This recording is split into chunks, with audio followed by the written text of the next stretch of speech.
মণ্ডলী, আমি স্বপ্নশ্রী সমাজ কল্যাণ সংস্থার পক্ষ থেকে শুভেচ্ছা জানাচ্ছি।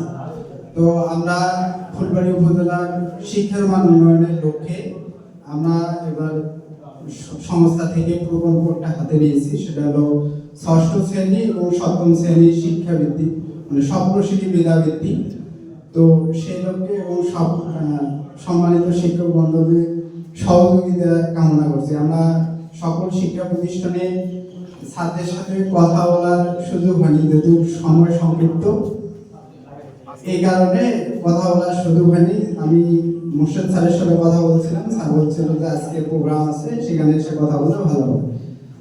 আমরা বিভিন্ন শিক্ষা প্রতিষ্ঠানে যাব, গিয়ে ফর্ম দেবো, সেখানে সব শিক্ষার্থীদের মাঝে আপনারাই সবকিছু করবেন, আপনারা সহযোগিতা করবেন, আমরা সবকিছু করবো। সেটা পরীক্ষা নেব আমরা বার্ষিক পরীক্ষার 3 থেকে 4 দিন পরে। আমরা ফর্ম ফি ধার্য করেছি 200 টাকা, যাতে সহজলভ্যে যাতে ভালো করা যায়, সম্মানী দেওয়া যায় সেই লক্ষ্যে।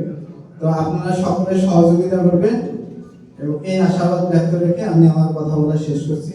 সবাইকে আসসালামু আলাইকুম।